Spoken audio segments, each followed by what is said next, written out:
Bonjour à toutes et à tous et bienvenue dans ce nouvel épisode de Top Catch. Je suis très heureux de vous retrouver pour ce nouvel épisode de Top Catch et j'ai d'ailleurs décidé pour ce confinement de vous proposer davantage de Top Catch pour vous occuper un petit peu, pour vous proposer des choses à regarder, des choses que vous n'avez peut-être jamais vues qui pourraient potentiellement occuper votre temps durant cette période de confinement. Je trouvais que c'était une bonne idée. N'hésitez pas d'ailleurs à me donner votre avis dans les commentaires. Est-ce que ce type de vidéo vous plaît?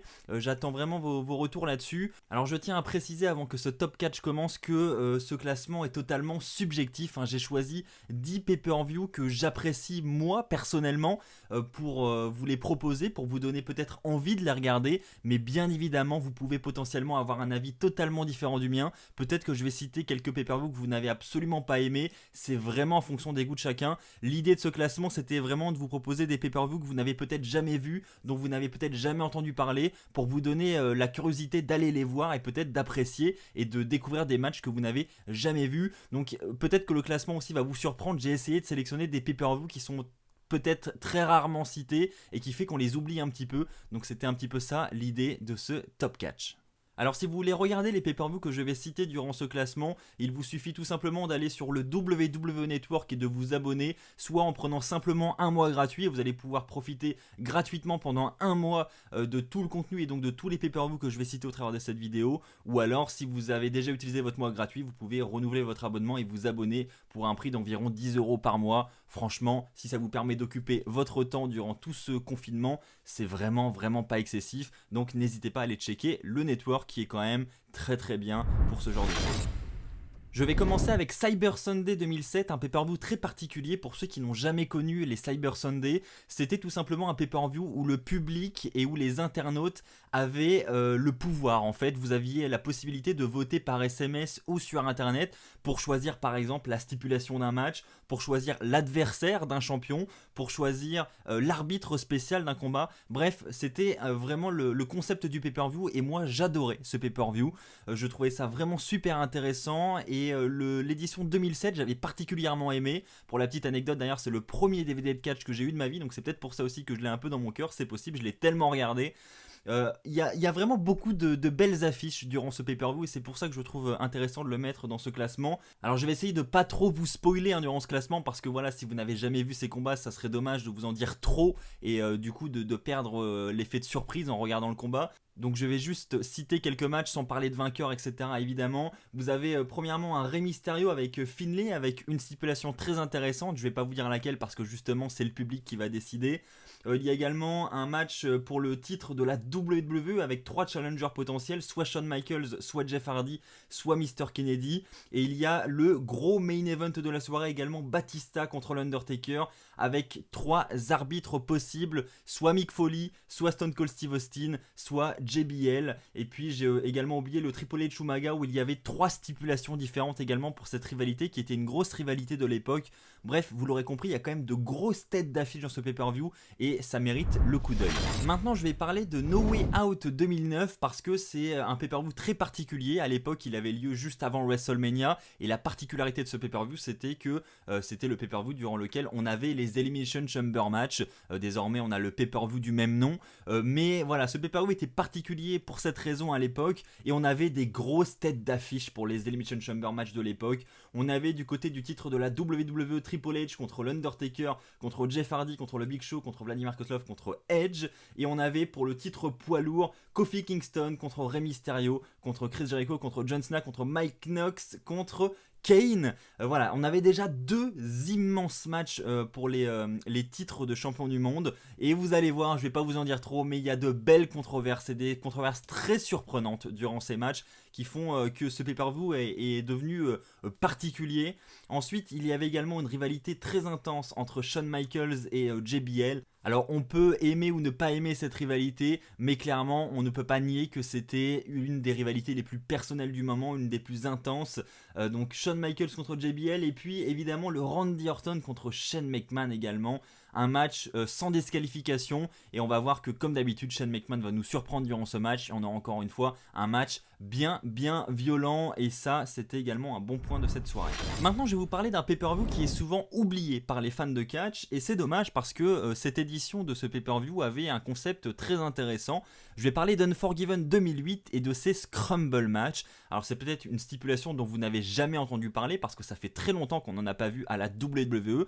Donc c'était Unforgiven 2008. Il faut savoir que le Scramble match c'est un peu le même concept que le Rumble si vous voulez, sauf qu'il y a une notion de champion provisoire entre guillemets. Il faut savoir que chaque Scramble match a un titre en jeu et il faut savoir qu'à partir du moment où un catcheur fait le tomber sur un autre catcheur, il devient champion provisoire et il faut tenir bon jusqu'à la fin du combat. C'est un combat qui dure 25 minutes je crois et toutes les 5 minutes vous avez un lutteur qui entre dans le match et dès que vous faites le tomber vous devenez champion provisoire et si à la fin des 25 minutes vous êtes le dernier à avoir fait le tomber sur quelqu'un, vous êtes déclaré vainqueur. Donc vous l'aurez compris, c'est un match où il y a beaucoup de suspense, c'est vraiment un concept très intéressant, donc je vous invite vraiment à regarder ce pay-per-view puisqu'il contient 3 Scramble matchs. C'était Mike Adamle, je crois le général manager de l'époque qui avait lancé cette stipulation. On avait premièrement pour le titre de la ECW Chavo Guerrero contre Matt Hardy, contre Finlay, contre Mark Henry, contre le Miz. On avait ensuite pour le titre de la WWE Shelton Benjamin contre MVP, contre Triple H, contre Brian Kendrick, contre Jeff Hardy. Et on avait pour le titre de champion du monde poids lourd Rey Mysterio contre JBL, contre Kane, contre Batista, contre CM Punk. Et là aussi on aura de belles controverses, je vous en dis pas plus, je vous invite à aller voir ce pay-per-view. Et puis en plus de ça on a également un match sans disqualification incroyable entre Shawn Michaels et Chris Jericho. Donc pour toutes ces raisons, franchement, il faut voir ce pay-per-view. Maintenant, je vais parler de WrestleMania 20, qui est quand même un grand classique de l'histoire de WrestleMania. On a des énormes têtes d'affiche dans ce pay-per-view. On a évidemment le main event, un match triple menace entre Shawn Michaels, Triple H et Chris Benoit pour le titre de champion du monde poids lourd. Il y a également le match entre l'Undertaker et Kane. Et puis des petits matchs, des petites rivalités, mais qui sont également exceptionnels. On aura également John Cena contre le Big Show, le premier gros match à WrestleMania de John Cena où il va tenter de remporter le titre des États-Unis. Et puis évidemment également ce match pour le titre de la WWE entre Kurt Angle et Eddie Guerrero. Là aussi un grand classique de l'histoire de WrestleMania. Franchement, c'est vraiment un mania à voir. Je me devais de placer un pay-per-view Money in the Bank dans la liste. Et le voici, Money in the Bank 2011. Je pense que vous l'avez un petit peu vu venir. Il a déjà des bons matchs de l'échelle, on va pas se mentir. On a un beau match de l'échelle pour la mallette de SmackDown entre Wade Barrett, Sheamus, Sin Cara, Kane, Justin Gabriel, Daniel Bryan, Heath Slater et Cody Rhodes. Il y a également un beau match pour celui de Raw entre Alberto Del Rio, Alex Riley, Evan Bourne, Jack Swagger, Kofi Kingston, The Miz, R-Truth et Rey Mysterio. Mais on a surtout ce main event entre John Cena et CM Punk avec une rivalité incroyable. Et ce match est exceptionnel et historique tout simplement parce que CM Punk arrivait à la fin de son contrat, c'était officiellement son dernier combat à la WWE à cette époque-là et il avait un match pour le titre de la WWE. Donc qu'est-ce qui se passe si CM Punk repart avec le titre à la fin de son contrat, il emmène la ceinture avec lui et puis voilà, c'était en plus à Chicago, dans la ville natale de CM Punk. C'est vraiment un grand classique de l'histoire de la WWE, donc je vous invite grandement à voir ce match et ce pay-per-view si vous ne l'avez encore jamais vu. Bon là c'est un petit peu pareil, j'étais obligé de placer un Royal Rumble dans mon classement et j'ai choisi le 2008 parce que je l'ai clairement dans mon cœur. Il avait déjà lieu au Madison Square Garden et ça rendait déjà l'ambiance et le décor de ce pay-per-view vraiment unique.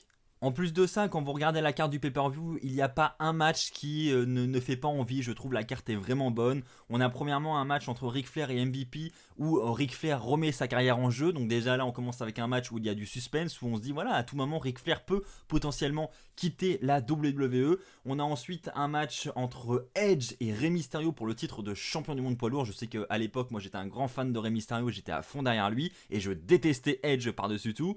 Il y avait également un match entre Jeff Hardy et Randy Orton pour le titre de la WWE, ou une opportunité pour le titre de la WWE pour Jeff Hardy. C'était quand même incroyable à l'époque et les fans étaient à fond derrière lui, donc ça aussi c'est un match à voir. Et puis évidemment le Royal Rumble match avec des surprises, des légendes et puis un retour incroyable également durant ce Rumble. Et puis comme je l'ai dit, cette ambiance petite arène avec petit décor tout petit là avec les portes qui s'ouvrent, franchement ça rend le Rumble unique et j'ai adoré adoré regarder ce pay-per-view. Ça aussi, c'est l'un des DVD que j'ai le plus regardé dans ma collection.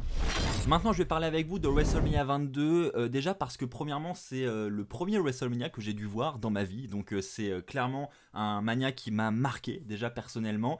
Et puis ensuite, quand on regarde bien, on a quand même de bons affrontements dans cette carte.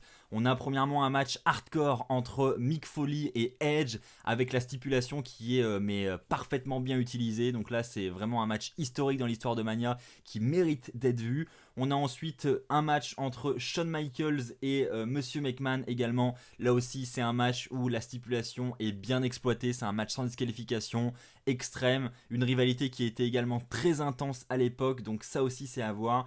On a un match historique également, match triple menace entre Kurt Angle, Rey Mysterio et Randy Orton pour le titre de champion du monde poids lourd. Rey Mysterio qui venait de remporter le Royal Rumble de cette même année, donc ça aussi c'est incroyable, l'accomplissement de Rey Mysterio à WrestleMania 22. Et puis un main event entre John Cena et Triple H. Là aussi, mine de rien, à l'époque c'était un grand affrontement, Triple H contre John Cena pour le titre de la WWE.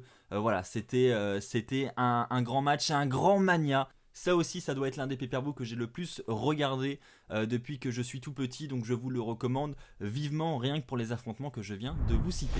Et bah écoutez, on va pas s'éloigner, on va rester dans le vif du sujet, on va parler de WrestleMania 23 désormais, donc un an après l'édition numéro 23. Là aussi, on a des grands classiques dans l'histoire de WrestleMania. J'ai oublié d'évoquer tout à l'heure pour le 22 le Money in the Bank ladder match, mais c'est vrai qu'on a ces ladder match tous les ans désormais à Mania, enfin du moins à cette époque-là, et rien que ça aussi, c'est des matchs incroyables à regarder. C'était les tout premiers en plus, donc on n'avait pas encore tout vu de l'histoire des ladder match, donc franchement la stipulation est vraiment bien utilisée. Il y a des spots incroyables dans ces deux ladder match d'ailleurs.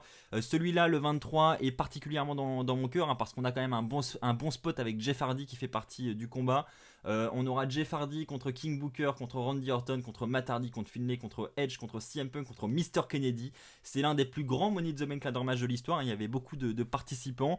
On a ensuite également un beau match et une belle rivalité entre l'Undertaker et Batista. Une rivalité qui sera très certainement la rivalité de l'année 2007 d'ailleurs. Ils s'affronteront à de multiples reprises durant cette même année. Ensuite, il y a également un combat historique, pas pour le catch parce que c'est pas un combat exceptionnel, mais plus pour le WrestleMania moment entre guillemets. On a Bobby Lashley contre Umaga. Bobby Lashley qui est accompagné par Donald Trump et Umaga qui est accompagné par Mr. McMahon, et c'était en gros la bataille des millionnaires. C'est connu, ce segment est connu vraiment par tous les fans de catch. Oui, Donald Trump a été à WrestleMania et c'était durant ce moment. Et puis pour terminer, le main event, Shawn Michaels contre John Cena. Je me rappelle, moi j'étais tellement heureux de revoir Shawn Michaels dans la course au titre de la WWE en 2007. C'était vraiment cool, donc je vous conseille également ce beau main event de WrestleMania 23. Allez, je vais enchaîner avec un pay-per-view que je cite très souvent quand on me demande quel est mon pay-per-view préféré. Celui-ci est clairement dans mon top 3, ça va être Unforgiven 2006. Alors je sais que c'est peut-être un pay-per-view que vous n'avez jamais vu, c'est pour ça d'ailleurs que je le mets dans ce classement. Je pense que ça peut vraiment être intéressant d'essayer de vous faire découvrir des pay-per-views qui sont peut-être pas très connus. Unforgiven 2006, pourquoi ? Parce que franchement, sur le papier et même dans la réalité, il y a vraiment des matchs où on est à fond dedans du début jusqu'à la fin et on ne s'ennuie pas durant ce pay-per-view, je trouve. On a premièrement un match entre Johnny Nitro et Jeff Hardy pour le titre intercontinental. Donc Johnny Nitro à l'époque c'était John Morrison. Voilà, sur le papier déjà, c'est deux catcheurs extrêmement athlétiques, donc on s'attend déjà à un grand combat et c'était le cas. Un match qui avait duré d'ailleurs, je vois ça sous les yeux, 17 minutes, donc 17 minutes où on s'ennuie absolument pas. Ensuite, on a également un Hell in a Cell match entre la DX, le Big Show, Mr. McMahon et Shane McMahon. Là aussi, un combat assez violent et franchement très divertissant. Alors, ça va pas être du grand catch évidemment, ça va vraiment être de la bagarre de rue, mais c'est franchement très divertissant à regarder. Moi, j'avais beaucoup aimé. On a ensuite le dernier match de Trish Stratus à la WWE, un match où clairement c'est pas que sa carrière est en jeu, mais elle avait annoncé qu'elle terminerait sa carrière Unforgiven 2006 chez elle parce que ça avait lieu à Toronto au Canada. Et donc on a Trish Stratus contre Lita dans un match pour le titre féminin, et là aussi un grand combat et surtout un grand moment d'émotion. Et enfin le main event de cette soirée, on a Edge contre John Cena dans un TLC match pour le titre de la WWE. Là aussi l'une des grosses rivalités de l'année 2006. Edge Cena, c'est un grand classique de l'histoire de la WWE et ce combat est l'un des meilleurs entre les deux avec cette stipulation TLC. C'était vraiment incroyable. En plus c'était chez Edge, c'était au Canada. Donc clairement, Edge était favori de la foule et pour l'époque, alors que Edge était un grand heel, c'était incroyable. Franchement, c'est un match à voir absolument. Et pour terminer, j'ai décidé de mettre un WrestleMania qui est potentiellement mon WrestleMania favori, c'est le numéro 24. On a premièrement déjà un Money in the Bank ladder match incroyable, je trouve, entre Shelton Benjamin, MVP, Mr. Kennedy, John Morrison, Chris Jericho, Carlito et CM Punk. On a ensuite également un beau match, enfin je dis beau match mais c'est un match incroyable même, entre Ric Flair et Shawn Michaels, match où la carrière de Ric Flair est en jeu. C'est vraiment un match qui a duré un bon petit moment, hein, ouais, je vois 20 minutes là, donc c'est bien ça, 20 minutes de combat, mais où on ne s'ennuie pas et on sent l'émotion entre les deux catcheurs, c'est vraiment un moment de catch fabuleux à regarder. Ensuite on a également un beau match triple menace entre Triple H, John Cena et Randy Orton, et puis pour terminer la soirée on a le match entre Edge et l'Undertaker pour le titre de champion du monde poids lourd. Là aussi, ça sera une grosse rivalité de cette année 2008 et franchement, c'est un excellent main event de WrestleMania encore une fois. J'adore l'Undertaker, j'adore Edge et ça a toujours été super cool de les voir ensemble dans des rivalités et ce main event de WrestleMania est particulièrement dans mon cœur donc je vous le conseille vivement. Voilà, c'est ainsi que s'achève ce top 10 des pay-per-view à voir absolument durant le confinement. J'espère que ce petit top 10 vous aura plu. Si c'est le cas, n'hésitez pas à me le dire dans les commentaires. Est-ce que vous voulez d'autres top 10 de ce genre là pour vous occuper durant le confinement et pour vous faire découvrir peut-être d'autres choses que vous ne connaissez pas. Moi en tout cas je trouve ça vraiment cool et si vous en voulez d'autres, eh bien j'en ferai d'autres avec plaisir. Encore un grand merci à vous tous pour votre fidélité. Je rappelle que ce classement est totalement subjectif, hein. Vous pouvez totalement avoir des avis complètement différents des miens et si c'est le cas, l'espace commentaire est fait pour ça. N'hésitez pas à proposer d'autres pay-per-view à voir absolument, ça va intéresser tout le monde. Un grand merci à vous tous encore une fois, on se retrouve très très vite. D'ici là, portez-vous bien et n'oubliez pas, soyez toujours très très fiers d'être fan de catch. Allez, bye tout le monde.